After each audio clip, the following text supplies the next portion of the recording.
Siapa sih waktu doa ketika dia dalam masalah, dia lari ke Tuhan dan berkata, aku pasti ditolongnya. Jarang, lebih banyak orang semoga dia memperhatikan saya. Semoga dikabulkan. Jangan pakai iman semoga. Know that your God welcomes you all the time. Ketahuilah bahwa Allahmu selalu menyambutmu. Kapanpun, setiap waktu, apapun problema masalahmu, Tuhan selalu menyambutmu. Bahkan jikalau ayah ibumu menolakmu pun, aku adalah Allah yang menyambutmu.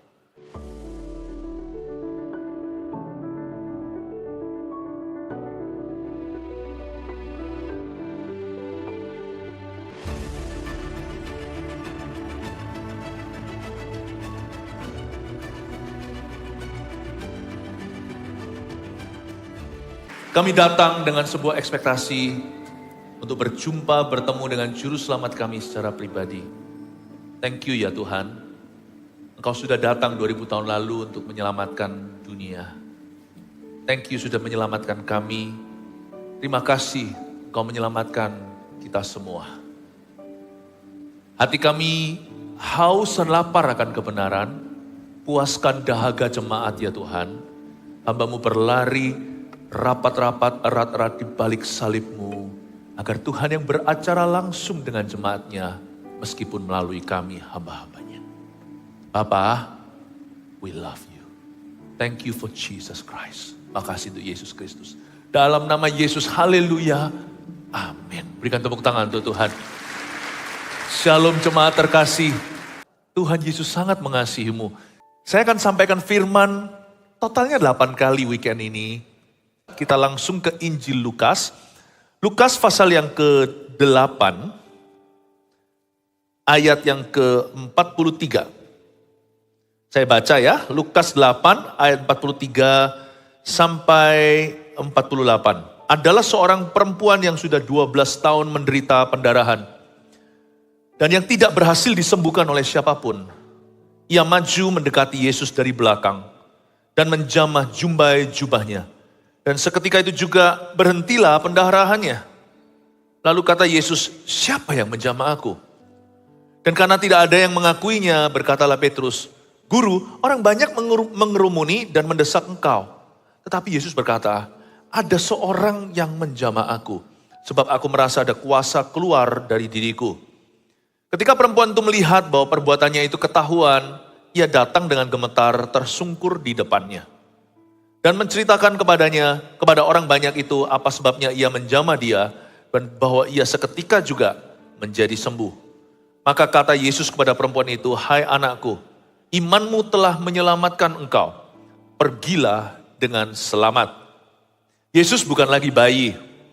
Yesus adalah Allah, anak Allah yang maha kuasa. Dia adalah Tuhan yang telah dibangkitkan. Karena itu kalau kita masuk ke hadiratnya, ketika kita berdoa harus bawa ekspektasi. Tidak boleh kita itu sok rohani.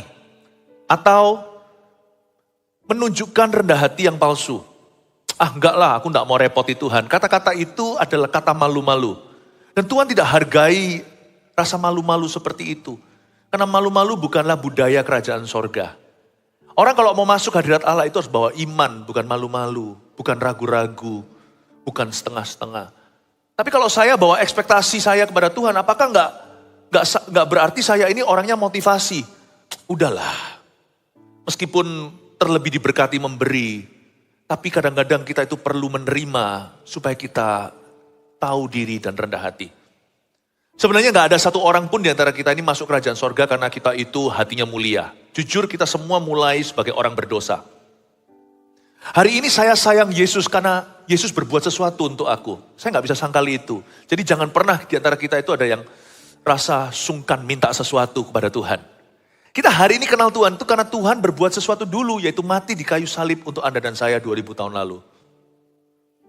Kita jangan pura-pura dan berkata, ah enggak lah, sama Tuhan itu pokoknya nggak boleh minta-minta. Sama Tuhan itu yang penting pokoknya kita memuji menyembah, come on lah. Come on lah. Kita semua itu terima sesuatu dulu dari Kristus, makanya kita cinta Dia. Paling tidak saya itu terima darahnya. Saya terima pembasuhannya, saya terima pengorbanannya. Makanya saya itu forevermore kamsyah. Saya selama-lamanya berhutang budi sama Tuhan Yesus. Lalu kenapa kalau Tuhan sudah curahkan darah, Tuhan serahkan nyawa, Sekarang Tuhan akan marah kalau kita minta. Atau kita meminta-minta kepadanya. Kamu motivasi kamu gak tulus, kamu gak murni ikut aku. Kerendahan hati seperti itu alias kerendahan hati palsu berujung membuat hati seseorang penuh ragi Farisi. Nanti lihat ya, ahli Tauratnya keluar. Kita mulai tuding sana, tuding sini. Kita mulai suka menghakimi. Kita mulai merasa kita lebih spiritual, lebih superior dari orang lain. Kita lebih murni. Apa itu sana? Sana itu minta mujizat, sana itu minta berkat. It's okay loh minta berkat sama Tuhan.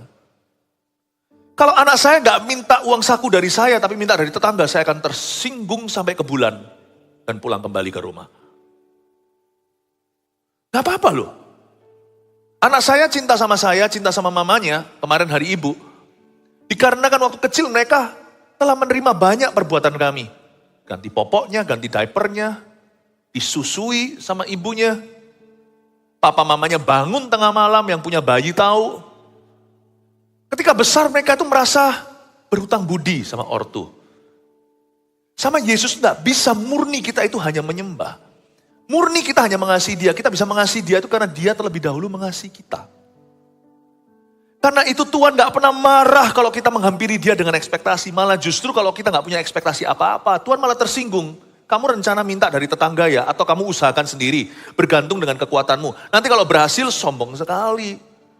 Cerita ini, cerita tentang wanita menjamah Tuhan, ini kelihatannya kayak Tuhan marah tersinggung, siapa jamah aku? Enggak gitu tonasinya, kalau kita punya Roh Kudus di hati, kita baca ulang ayat ini. Kita temukan bahwa Tuhan Yesus itu ingin kenalan.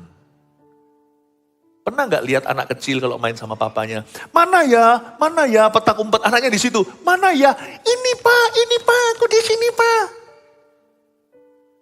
Bukan papanya buta, papanya itu ingin anaknya itu menghampiri dia. Mana ya, papanya ingin dia itu merasakan sukacita ditemukan.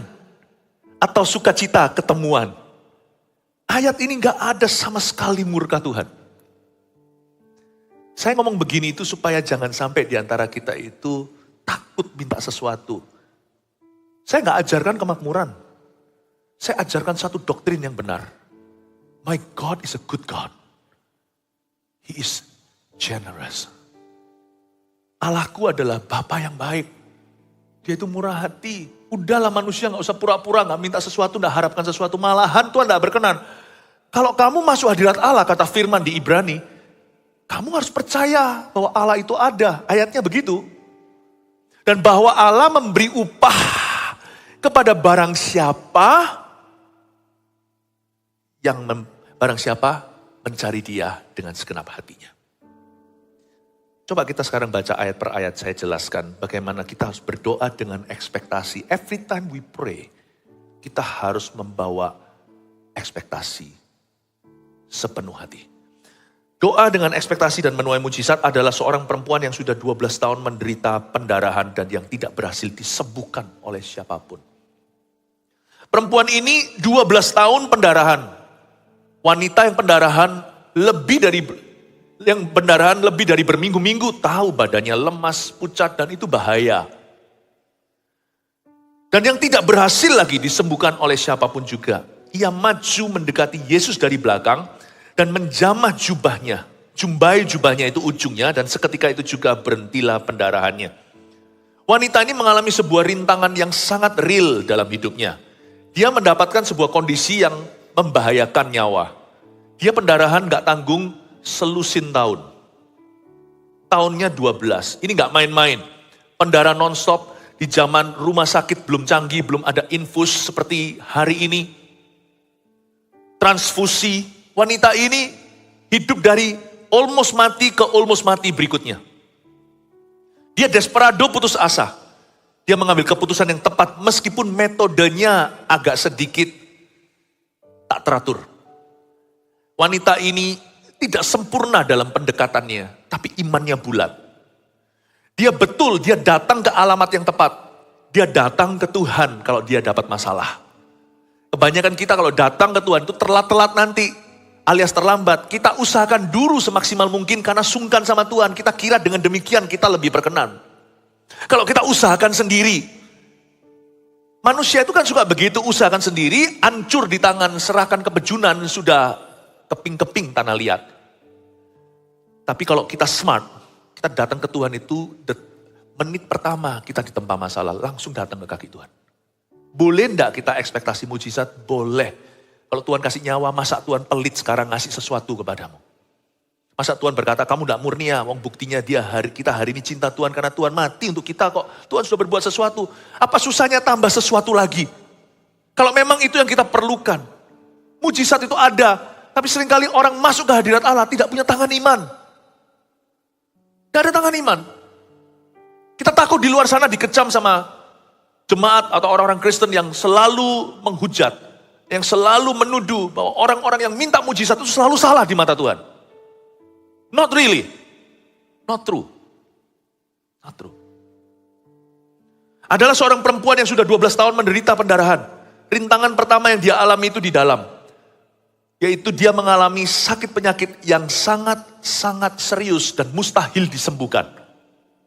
Belum lagi karena kondisinya udah begitu, dia sudah terbiasa selama selusin tahun. Dia sudah tidak menganggap dokter manapun bisa menyembuhkannya. Jadi wanita ini sudah mengalami satu virus namanya despair dalam bahasa Inggrisnya, alias putus asa. Perempuan ini sudah mengalami keputusasaan yang hebat. Pernahkah Anda berada di posisi dia? Putus asa, patah semangat, gak percaya bahwa kondisi kita akan pernah berubah. Sudah gak berharap lagi akan mujizat Allah. Wanita ini mengalami rintangan besar di dalamnya, belum lagi di luar. Di dalamnya kemustahilan yang dia rasakan. Di dalamnya itu sakit penyakitnya yang tidak kunjung pergi. Ketidakpastian. Tapi di luarnya wanita ini mengalami rintangan yang sama dahsyat. Zaman itu sudah ada social distancing. Bagi perempuan pendarahan khususnya, ada hukum religi atau hukum agama yang sampai bisa merajam seseorang kalau perempuan itu mendekati yang lainnya. Ada berapa meter diterapkan, kalau seorang itu kena kusta, dia harus keluar kota. Dia harus berada di pinggiran, di pembuangan. Tapi kalau wanita pendarahan nggak boleh keluar rumah. Karena kain kotor mereka dianggap bisa menajiskan secara agama. Zaman itu farisinya ketat sekali. Jadi dikit-dikit orang itu bisa dipacung, bisa dibunuh. Bisa dirajam sama masyarakat. Wanita ini ngalami kemustahilan di dalam, tapi dia juga ngalami suatu rintangan yang luar biasa di luar. Untuk dia keluar rumah hari itu lihat Yesus belum lagi mendekati, apalagi bersenggol-senggolan dengan khalayak ramai. Demi mencapai jumbai jubah, wanita ini mempertaruhkan nyawa. Saya ingin tunjukkan Anda kondisi dalam dan luar wanita ini. Bahwa memang kadang-kadang iman itu beresiko sekali. Bahkan minta sama Tuhan pun belum sampai minta itu kita lewati dulu berbagai macam halangan. Misalnya kecaman-kecaman orang sekelilingnya, gak usah mujizat-mujizat lah, kamu tuh ngerepoti Tuhan. Apa itu kamu minta-minta gitu, kamu tuh, Tuhan itu sudah baik untuk kamu. Yang penting itu pokoknya sekarang itu kita bersyukur dalam segala keadaan. Iya itu semua betul, tapi tidak menganulir bahwa meminta itu juga Tuhan gak apa-apa. Itu iya. Tapi seringkali orang pakai itu sebagai batu, bukan batu loncatan, batu untuk kepruk kepalamu ketika kita mau meminta. Kemakmuran lu, bukan. Gak apa-apa minta mujizat itu. Kita punya nama dipindah dari maut kepada kehidupan. Kita diselamatkan, nama tertulis dalam kitab kehidupan. Kita dipindah dari gelap ke terang, itu pun mujizat loh. Lupakah Anda bahwa kita itu menerima anugerah secara cuma-cuma? Kalau Tuhan sudah memberikan anugerah 1 juta, apa susahnya Tuhan tambahkan 10.000 rupiah? Jikalau itu kebutuhanmu hari ini. Bagi Tuhan, Tuhan tuh gak akan perhitungan uang kecil. Setiap mujizat setelah Yesus mati di Kalvari, semua mujizat yang lain itu uang kecil. Paham maksud saya Bapak Ibu? Kita gak boleh lupa bahwa Allah kita itu tidak akan tersinggung kalau kita datang menghampirinya dengan ekspektasi. Perempuan pendarahan ini tidak ditolak sama Tuhan Yesus. Yesus tidak tersinggung dan berkata, maunya mujizat saja, maunya berkat. Karena Tuhan melihat pergumulannya nyata. Tuhan sungguh-sungguh ingin menolongnya. Sadari hari ini, engkau dan aku punya juru selamat yang bisa iba. Kita ini punya Allah yang bukan duduk di tata lalu gak pedulian. Kita itu punya Tuhan yang kita panggil sebagai Bapa. He cares. He wants to help you. Dan dia rindu untuk menolongmu. Dia lebih rindu menolong Anda daripada kita rindu untuk ditolongnya. Dia lebih rindu memberkati kita daripada kita rindu diberkatinya. Dia rindu memberikan mujizat yang cuma-cuma. Lebih daripada kita ingin cuma-cuma untuk menerimanya. Tak usah berusaha. Percaya saja. Tangan Tuhan tidak cukup. Tangan Tuhan tidaklah kurang panjang. Melainkan cukup panjang tangannya itu untuk bisa menolongmu dan menolongku. Tuhan itu baik. I want to show you how good He is. Kenapa kita tidak expect sesuatu? Pernah sekali Tuhan marah besar. Sama seorang raja yang mencobai dia di perjanjian lama. Nabi berkata, mintalah. Mintalah sesuatu. Enggak, aku tidak akan begitu sama Tuhan. Aku tidak akan minta apa-apa. Ngamuk loh nabinya. Hai kamu raja, ya raja Israel. Kamu belum cukupkah kamu merepotkan manusia? Sampai sekarang kamu harus merepotkan Allah. Loh tambah dibalik. Nabi berkata kamu itu menyusahkan Tuhan. Diminta Tuhan sudah memberikan sinyal lampu hijau. Mintalah sesuatu gak minta tanda. Maka itu aku memberikanmu sebuah tanda dari Tuhan. Inilah tanda itu. Kalau Anda baca di Yesaya. Akan ada seorang wanita. Memperoleh anak. Anak itu Immanuel namanya. Allah beserta. Sebelum anak itu menyusu dan disapi oleh ibunya. Kondisimu akan berubah. Tuhan malah marah loh. Dikasih sinyal mintalah. Sungkan-sungkan gak mau. Kelihatannya rendah hati. Tapi sebenarnya jual mahal atau gak percaya. Kenapa? Kalau kita minta sesuatu dari Tuhan. Kan kita berarti gak berdaya. Nanti kalau kita dapat sesuatu itu dari Tuhan. Kan kita harus lebih cinta dia. Nah itulah hati manusia itu gelap. Kayaknya gak mau ngerepoti Tuhan. Padahal sebenarnya I want to have nothing to do with you. Aku gak mau ada urusan sama kamu. Kita ngomong sama sorga begitu. Makanya Yesaya ngomong begini. Kamu gak minta tanda, tetap dikasih tanda. Immanuel tanda, ada seorang bayi akan lahir. Seorang putra, lambang pemerintahan. Berada di pundaknya. Dia memang bernubuat untuk saat Mesias, yaitu saat Yesus dilahirkan. Tapi sebenarnya, Yesaya, setiap nubuatan Alkitab itu kan ada penggenapan jangka pendek, penggenapan jangka jauh. Jarak jauhnya itu, yaitu Yesus. Ratusan tahun kemudian, lahirlah Mesias. Jarak pendeknya dia berkata gini loh, nanti lihat ya, sekelilingmu, sekeliling istana, akan ada satu orang wanita, bukan perawan ini, hanya Maria yang begitu. Tapi ada seorang wanita lain nanti akan memberi nama Immanuel tanpa tahu nubuatan ini. Kamu lihat anak itu belum disapi, kondisi negerimu berubah. Tapi nanti, ratusan tahun kemudian akan lahir satu bayi dari perawan namanya Maria. Saya baca ayat itu merinding. Because we think, kita kira bahwa kita gak mau repoti Tuhan. Tuhan malah menganggap kita itu ngerepoti. Kok gak minta-minta. Nanti ujungnya kalau hancur semuanya baru serahkan ke Tuhan. Manusia selalu begitu. Gak mau memperhitungkan Tuhan di dalam hidupnya. Tidak mau bersandar. Perempuan ini beda. Perempuan ini dicinta sama Tuhan. Kita gak akan pernah baca ayat ini begini. Selama ini kita baca seperti Tuhan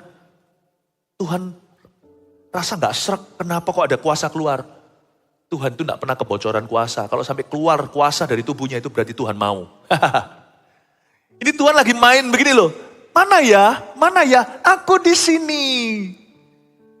Tuhan lagi ingin bertemu. Saya melihat seorang juru selamat yang rindu kenalan sama kita dalam kebutuhan kita. How good Jesus is. Ayat 44, ia maju mendekati Yesus dari belakang karena bahaya. Mungkin dia merangkak juga, siapa tahu. Dan menjamah jumbai jubahnya hanya berani dari belakang. Dan seketika itu juga berhentilah pendarahannya. Lihat wanita ini. Sekalipun dia dirintangi, dia tetap maju. Dia bersikukuh. Perempuan ini ketakutan. Karena manusia itu punya gravitasi dosa. Doanya itu selalu lebih cenderung bukan ke gede rasa atau GR sama Tuhan. Selalu kecil rasa. Dia waktu maju mendekati Yesus dari belakang dan menjamah hanya jumbai jubahnya. Dia beranikan dirinya dalam ketakutan. Dia menghampiri Tuhan. Karena dia kira dia akan dapat hukuman. Dia takut resikonya besar bahwa nanti orang akan tahu wanita ini pendarahan. Dia takut ketahuan. Dia juga khawatir respon Yesus gimana ya nanti ya. Karena Yesus itu kan rabi ya. Kalau Anda tahu, Yesus itu rabi juga. Makanya dia dipanggil guru. Rabi zaman itu paling benci dipegang sama wanita. Dalam rumah ibadah atau ketika mereka pergi ke pasar. Apalagi yang pendarahan. Wah, super benci orang kusta. Jadi dia nggak yakin Yesus akan welcome dia. Makanya dia ketakutan dari belakang. Istilahnya metodenya kurang tepat. Dia hendak mencuri kuasa. Dia mau nyolong powernya Yesus. Bukan karena dia ingin jadi maling. Tapi karena dia ingin jadi sembuh. Wanita ini maju mendekati Yesus sekalipun dia ketakutan. Lihat ya. Inilah rangkaan kita waktu kita berdoa. Berapa banyak di antara kita waktu berdoa, kita cenderung kecil rasa, bukan gede rasa sama Tuhan. Siapa sih waktu doa ketika dia dalam masalah, dia lari ke Tuhan dan berkata, aku pasti ditolongnya. Jarang, lebih banyak orang semoga dia memperhatikan saya. Semoga dikabulkan. Jangan pakai iman semoga. Know that your God welcomes you all the time. Ketahuilah bahwa Allahmu selalu menyambutmu. Kapanpun, setiap waktu, apapun problema masalahmu. Tuhan selalu menyambutmu. Bahkan jikalau ayah ibumu menolakmu pun. Aku adalah Allah yang menyambutmu. Kata welcome home yang kita ucapkan pada jemaat waktu masuk ke gereja itu diinspirasi dari hati Tuhan. That is how God will always welcome you. Setiap kali kita masuk hadirat Allah. Tapi Pastor Philip, itu kan untuk orang yang butuh. Untuk orang yang berdosa gimana? Ya ampun, yang berdosa malah dicari sama Tuhan. Ketika Anda masuk ke hadirat Allah, Anda bertobat-tobat, minta ampun sama dia, itu Tuhan gak menganggap itu wajah baru. Karena kalau Anda bisa masuk ke hadirat Allah, setelah Anda jatuh dalam dosa dan kata, I'm sorry ya, baik itu di gereja atau di rumahmu secara pribadi, Anda bisa masuk ke hadirat Allah itu sebelumnya karena Roh Kudus sudah cari. Kalau gak gitu Anda gak bisa masuk. Gak ada orang berdosa yang datang ke Tuhan murni, dia yang datang itu gak ada. Itu Tuhan cari dulu, satu domba tersesat itu dicari sama Tuhan. Yang butuh ditunggu, yang dosa dicari. Tidak boleh menjauh dari Kristus, gak ada alasan. Gak boleh lari dari Tuhan, haleluya. Kasih tepuk tangan untuk Tuhan kita.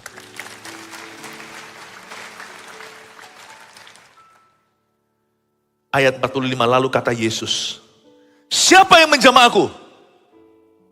Kira-kira gimana ya tonasi Tuhan ya? Tuhan itu sangar enggak ya? Tuhan itu angker enggak ya? Pernah enggak punya dosen angker?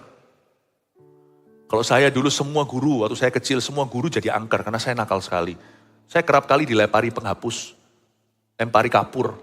Tapi luar biasa, sekalipun saya tinggi, saya selalu bisa meleset.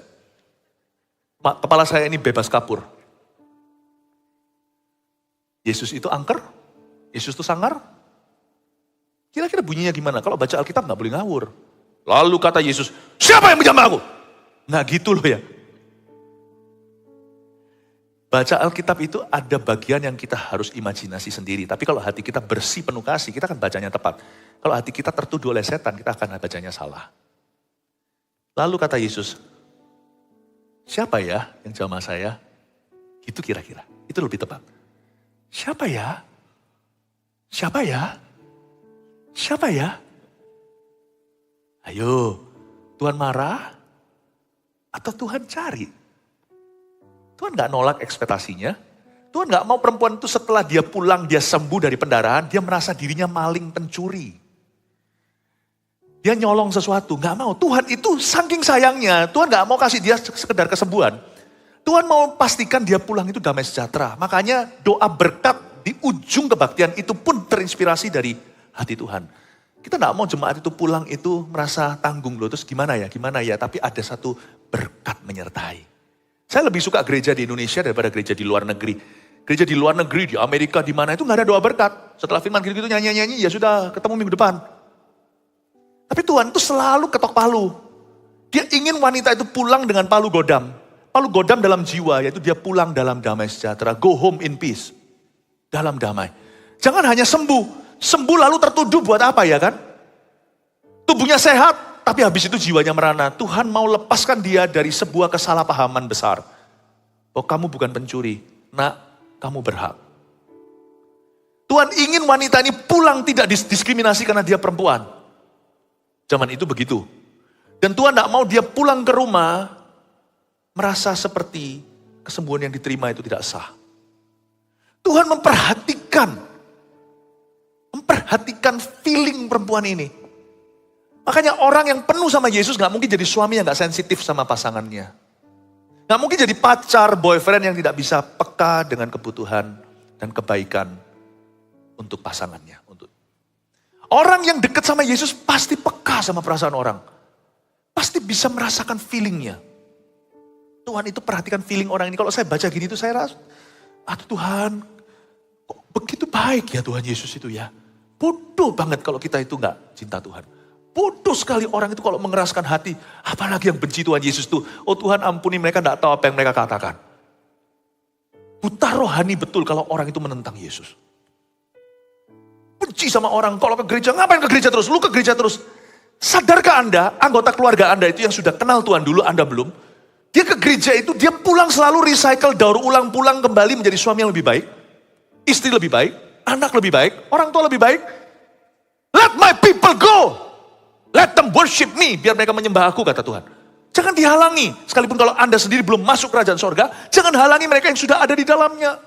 Tapi yang dihalangi ya jangan mau menyerah ya kan, kalau Anda tahu. Kalau Anda berada dalam kerajaan sorga itu membuat Anda akhirnya bisa menarik yang lainnya juga turut kembali ke tangan Bapa. Kalau gara-gara Anda satu orang yang percaya dulu seisi rumahmu diselamatkan, bayar harganya sekalipun dianiaya. Lalu kata Yesus, siapa ya yang menjamah aku? Siapa ya? Siapa ya ini ya yang siapkan makanan Papa? Ada di sebelah sana. Siapa ya? Kok bagus ini ya? Saya kecilnya itu sering sama anak-anak saya pulang rumah dari luar kota. Mereka siapkan saya padahal amburadul persiapannya. Anak kecil kan? Itu sendok garpu dikareti gitu. Kasih tisu apa segala diatur semuanya. Makanannya dicampur-campur ini itu. Wah, pokoknya gak enak sudah. Tapi saya pulang kan terharu. Anak saya siapkan lalu dikasih welcome drinknya. Welcome drinknya entah apa, susu soya campur orange juice atau apa. Pokoknya sudah gak pantas untuk ditelan oleh manusia. Ditulis di sana welcome home. Oke. VJW itu kan inisialnya anak saya. VJW Hotel. Wah mas. Oh saya langsung tanya, siapa ya yang nyiapin ini ya? Siapa ya? Masa saya gak tahu. Tapi kalau saya bunyinya gini, siapa ya? Siapa yang siapin kayak gini? Langsung mereka lari masuk ke kamar tidur. My God is a good God. He doesn't shout at you. He doesn't. Dia berkata, siapa ya? Kenapa sih takut sih minta sama Tuhan? Saya ingin patahkan bahwa orang yang selalu berkata, gak usah minta, itu gak tentu lebih rohani. Percaya saya, lebih sombong rohani. Saya jujur bilang bahwa saya sama Tuhan gak bisa tanpa motivasi. Gak bisa. Tapi saya juga jujur mengatakan bahwa karena itu saya lebih lagi mengasihi dia. Karena banyak diampuni. Biasanya orang itu akan banyak mengasihi. Orang yang merasa dirinya fine-fine saja, gak perlu repotin Tuhan. Biasanya sombong sekali nanti jadi Farisi. What do you need? Mintalah kepada Tuhan. Gak tentu Tuhan memberikan apple to apple, Anda minta sesuatu dikasih. Kadang-kadang Tuhan kalau kita minta apel sama Tuhan gak kasih buah apel. Kadang-kadang Tuhan kasih biji untuk kita kelola. Kadang-kadang Tuhan kasih apelnya. Kadang-kadang Tuhan langsung kasih kita pohonnya, beban untuk kita pelihara. Pokoknya ask and you shall receive, seek and you shall find. Mintalah kamu akan menerima, carilah kamu akan mendapat. Ketoklah pintu akan dibukakan. Amin. Nah coba lihat nih sekarang murid Yesus gak ngerti apa maksudnya Tuhan. Ayat 45 lagi lalu kata Yesus, siapa yang menjamah aku? Dan karena tidak ada yang mengakuinya berkatalah Petrus. Terus ya. Coba semua bilang terus. Guru, orang banyak mengerumuni dan mendesak engkau. Di Injil yang satunya lagi bukan di Lukas dikatakan. Kenapa engkau berkata berdesak-desakan? Semua orang berdesak-desakan. Petrus dalam bahasa Inggrisnya. You don't get it, do you? You don't get it. Kamu gak ngerti. Coba lihat ya. Kali ini Yesus cuekin Petrus. Guru, orang banyak mengerumuni dan mendesak engkau. Tapi Yesus berkata, Yesus sama sekali gak ngomong ke Petrus. Ada seorang yang menjamah aku, sebab aku merasa ada kuasa keluar dari diriku. Ketika perempuan itu melihat bahwa perbuatannya itu ketahuan, ia datang dengan gemetar, tersungkur di depannya, dan menceritakan kepada orang banyak apa sebabnya ia menjamah dia, dan bahwa ia seketika itu juga menjadi sembuh. Ayat 47. Ayat 47 ini unik, karena mujizat sudah terjadi. Biasanya kalau kita nonton film, kalau outcome atau hasil akhirnya sudah diceritakan, penonton pulang. Tapi film zaman ini canggih. Habis pun tunggu dulu ketika mulai ada title kreditnya. Nanti biasanya ada adegan terakhir. Itu yang pulang dulu kelewatan. Adegan terakhir itu biasanya nanti sequel berikutnya. Avengers contohnya. Kalau ayat ini sebenarnya cara literatur Alkitab menarik sekali karena mujizatnya diberitahukan di depan. Harusnya penonton udah pulang. Karena ternyata ayat 47 lebih heboh dari mujizatnya itu sendiri. Yaitu perjumpaan pribadi. Maka kita tahu bahwa ternyata ujung doa itu bukan mujizat ya. It's always relationship, selalu hubungan. Saya ngerti ujung iman itu bukan mujizat. Kalau kita mengira bahwa ujung iman kita itu selalu mujizat dan berkat, you're wrong. Karena ini mujizat sudah diberitahu di depan. Gampang buat Tuhan. Ini yang Tuhan mau ayat 47 ketika perempuan itu melihat bahwa perbuatannya ketahuan. Ia datang dengan gemetar, tersungkur di depannya. Itu saya garis bawahi di Alkitab saya, tersungkur di depannya. This is the purpose. Ia datang tersungkur di depannya. Ternyata inilah tujuan akhir doa. The purpose of praying isn't to receive any miracle. The purpose of praying is always to meet Jesus. Tujuan akhir doa tidak pernah untuk menerima sebuah mujizat. Tujuan akhir doa itu selalu adalah ketemu sama Tuhannya. Perjumpaan pribadi dengan Tuhan Yesus. Itulah akhir doa. Maka katanya kepada perempuan itu, hai anakku, manis Tuhan Yesus itu romantis. My child. Hai anakku, imanmu telah menyelamatkan engkau. Pergilah dengan selamat. Ini dalam bahasa modern hari ini kira-kira bunyinya begini. Maka kata Yesus kepada perempuan itu, nice meeting you. Senang kenalan sama kamu. Indah ya. Tapi Yesus bahasanya pakai bahasa yang berbeda. Dia berkata, hai anakku, imanmu telah menyelamatkan engkau. Yesus berikan kredit title-nya ke dia. Imanmu loh, good job loh kamu beriman. Padahal benar loh, yang menyelamatkan, yang menyembuhkan ya Tuhan, bukan dia punya iman. Imannya loh, iman yang agak sedikit mencong salah menurut saya. Dia kira dengan cara nyolong, imannya itu masih ada sisi negatifnya. Bukan gede rasa, kecil malahan. Tapi Tuhan bisa puji dia. Dari sini kita tahu hati Tuhan. Tuhan tuh gak pernah ukur imanmu waktu kita datang dengan ekspektasi. Asal kita berani untuk belajar percaya, Tuhan sudah anggap itu good job, well done. Salah kalau Anda dan saya mengira bahwa mujizat terjadi kalau iman kita besar. Mujizat terjadi kalau iman kita ada. Karena untuk ada aja iman itu harus lewati banyak rintangan. Rintangan di dalam, gak percaya. Kita sendiri itu musuh diri sendiri. Rintangan di luar, lebih banyak orang-orang yang najis bibir di luar sana daripada yang lurus bibir dan hatinya. Lebih banyak orang gak percaya. Sini sana kau lihat banyak orang kurang percaya. Susah jadi orang percaya di dunia ini. Di dalam golongan orang percaya aja bisa saling menuding kok. Kalau ada satu orang percaya untuk suatu janji Tuhan, langsung dituduh. Punya motivasi, ampun deh. Iman tuh gak harus besar. Iman itu ada aja, kalau bisa eksis aja itu udah jami. Luar biasa. Dan Tuhan kasih tepuk tangan dan berkata, good job. Seperti emoticon, emoji kita yang ada tangan, clapping. Tuhan berkata, imanmu menyelamatkanmu. Fakta sesungguhnya imannya kurang bagus. Yesus yang bagus. Tapi Yesus melemparkan title-nya ke dia. Kreditnya dikasih ke dia, imanmu menyelamatkanmu. Kenapa? Yesus mau supaya dia datang lagi. Apa-apa tanya sama Tuhan. Gak lama lagi Yesus akan mati lalu bangkit. Dia akan mendengarkan doa kita sebagai imam besar yang duduk di sebelah kanan Allah Bapa. Yesus berkata, kamu hidup terus ya. From faith to faith ya. Aku gak keberatan kok. Terus menerus mengiringmu dengan mujizat. Aku mengasihimu, hai anakku. Tuhan kasih dia status, kamu tuh anak. Kamu tuh bukan maling. Kamu tuh anak Abraham. Kan aku diutus sah-sahan kepada domba tersesat dari kalangan Israel. Kalau Sirofenisia itu kan imannya nekat. Iman seperti ini gak ada di bangsa Israel. Kalau gak dapat rotinya, remah-remahnya pun jadi. Kalau aku memang anjing ya kan. Tapi Tuhan berkata sama wanita ini, imanmu memang sudah pas waktu. Kalau wanita tadi di Sirofenisia itu masih agak terlalu dini. Karena nanti Injil ke bangsa-bangsa itu zaman rasul-rasul. Berapa minggu atau bulan lagi. Tapi imanmu tuh pas, kamu tuh anak Abraham. Kamu gak usah bertindak dari belakang gitu. Kamu kalau masuk hadiratku lain kali, menengadah kepala. Bukan dengan nantang, tapi dengan berani berkata, aku dikasih kok. Berani gak? Kita bisa gak punya iman kayak gitu? Aku dicintai Tuhan kok. Bisa gak? Kalau ada orang tuduh saya karena iman saya akan kasih dia wajah seperti itu, tapi dalam hati. Aku dicintai Tuhan kok, apa urusannya sama kamu? Anak saya, misalkan waktu kecil, wah nggak boleh. Waktu saya lagi dikerumuni orang, itu papaku kok. Punya keberanian, miliki roh anak.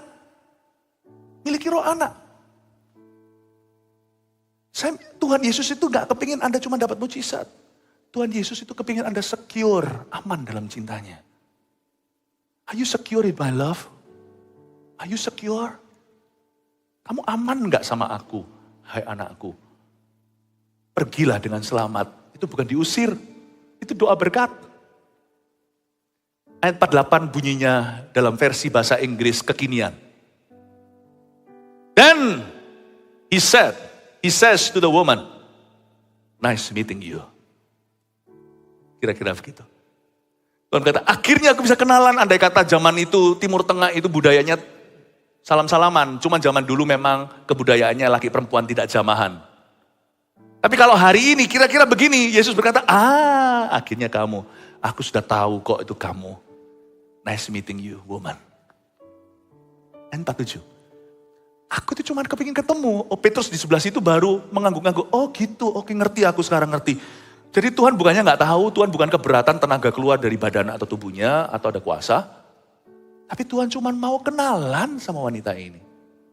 Oh haleluya. Tahukah Anda ketika Anda bergumul dan Anda merasa Tuhan itu gak peduli sama dirimu, itu setan yang memberitahumu. Setahu saya, paling tidak dari firman, ketika Anda dalam pergumulan, dalam masalah, Tuhan itu ingin mengenalmu. Tuhan itu ingin kenalan sama dirimu di dalam problema pergumulanmu. Dia ingin menunjukkan bahwa dia juru selamatmu. Dia Allahmu yang baik. Dia Bapamu yang murah hati. Doa itu harus dengan ekspektasi. Jangan kalau doa itu sok rohani. Kalau kita masuk ke gereja itu expect something. Kalau kita tidak expect apa-apa, expect untuk kita menjadi semakin seperti Yesus. Expect atau kita datang dengan ekspektasi kalau hati kita semakin mengasihi Tuhan, semakin berubah. 3 poin ini saya mau bagikan kepada Anda, catatlah, bawa pulang ke rumah. Doa dengan ekspektasi dan menuai mujizat nomor 1. Ini rangkuman yang kita pelajari ayat per ayat hari ini. 1, yang pertama, rintangan dalam doa justru membuat kita sungguh-sungguh. Ada kata tadi di ayat 44, ia maju. Jangan biarkan rintangan yang ada di dalam dirimu atau di luarmu, pokoknya rintanganmu dalam doa-doamu itu membuat Anda mundur atau menyerah. Justru datanglah dengan harapan untuk menerima sesuatu dari Allah. Rintangan dalam doa justru membuat kita sungguh-sungguh pantang menyerah. Jangan ada yang kibarkan bendera putih. Bendera kita semuanya merah. Merah putih ya, kalau Indonesia. Bendera rohani kita itu merah darah. Darah Yesus. Kita ini anak. Kita ini berhak. Tapi kalau kita belum mengalami mujizat ya jangan kecewa dulu. Itu mungkin sebuah rintangan yang harus Anda lalui. Kalau kita belum menerima sesuatu, selayaknya, seyogyanya, kita itu semakin sungguh-sungguh dalam doa kita. Doa itu jangan separuh-separuh, setengah-setengah, jangan gampang give up. Elia loh, orang biasa tapi dia itu kan dianggap sakti oleh kita. Berdoa itu 7 kali jengking baru ada awan setapak tangan. Jangan gampang give up. Tahun depan kita semua harus jadi warrior doa. Tahun ini mulai diurapi nomor 2. Tentukan hasil iman dalam doa. Dan yakinlah itu akan terjadi. Wanita ini menentukan, ada kata gini dari mulutnya, asalku jamah. Kita gak bisa manipulasi, saya tahu. Tidak semua asal-asalnya kita itu akan dijawab oleh Tuhan. Tapi tentukan hasil iman. Setelah doa itu setelah doa jangan ragu. Didengar gak ya? Didengar gak ya? Kalau doa itu yang gak perlu fasilida, tapi kalau doa itu yang tegas sama dirimu sendiri. Musuh iman itu bukan setan. Setan itu takut sama orang percaya. Musuh iman itu adalah keraguanmu sendiri. Makanya kalau kita doa, kita harus yakin dengan doa kita sendiri. Kalau kita gak yakin doa kita itu sesuai kehendak Allah atau tidak, baca Alkitab dulu sebelum sembahyang supaya kita itu dituntun oleh firman. Tapi kalau kita sudah renungkan firman siang dan malam, kita tahu meskipun kita tidak tahu seluruh isi Alkitab, tapi waktu Anda doa, jangan bimbang ya, tentukan hasil imanmu sendiri dalam doamu itu. Tuhan, aku percaya bla bla bla dalam nama Yesus. Amin. Setelah amin, jangan dicabut kembali, jangan dipancing ulang. Setelah amin, hiduplah dalam iman doamu itu sendiri. Jangan ragu, sekalipun masalah masih di depan. Tadi berdoa supaya keluar dari hutang piutang. Bekerjalah tanpa pikiran dikejar hutang. Karena Anda sudah berdoa dan sembahyang. Bekerjalah seolah-olah Anda adalah anak Tuhan. Bukan seolah, Anda memang berhak, Anda memang anak. Bekerjalah sebagai ahli waris kerajaan sorga. Ingat jujur ya, jangan mau cepetan kaya, halalkan segala cara. Ingatkan dirimu sendiri, aku adalah putra kerajaan sorga atau putri kerajaan Allah.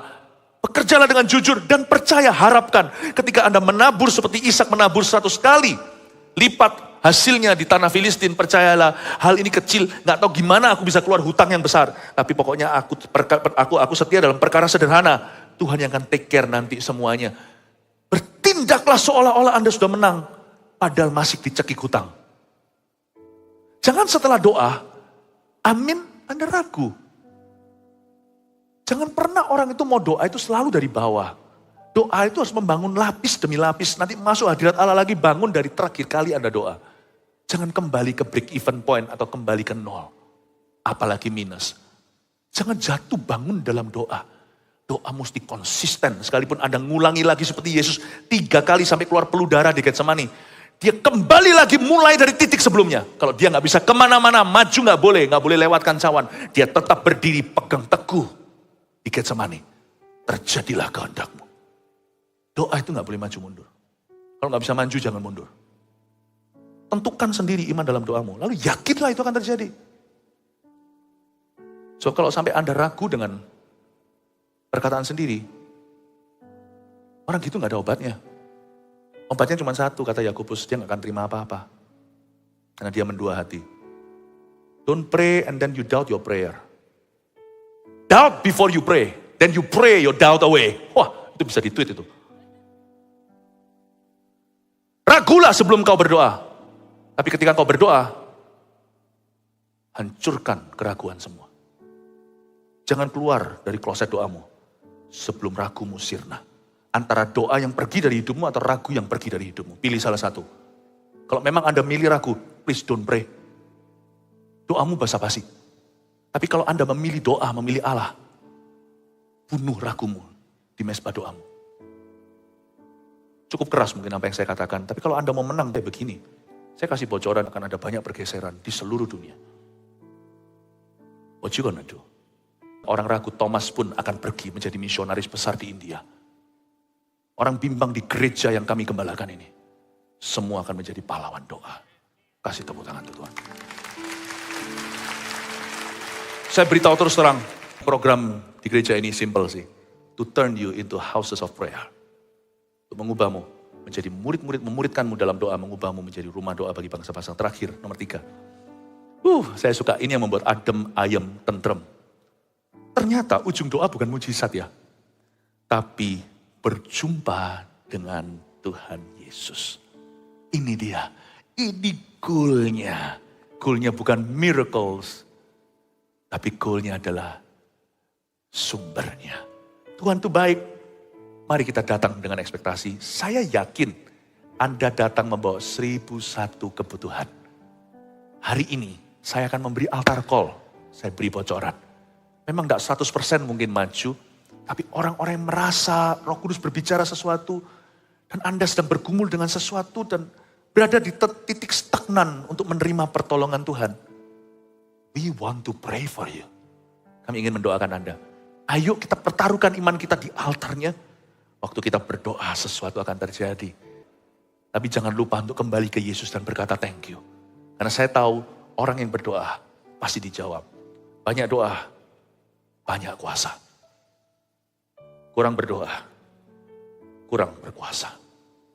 Tidak berdoa, tidak ada kuasa. Saya harap kuasa Allah akan keluar dari tubuh Yesus sekali lagi di gereja ini. Dan menjamah Anda, menyembuhkan, melepaskan, memberkati. Haleluya.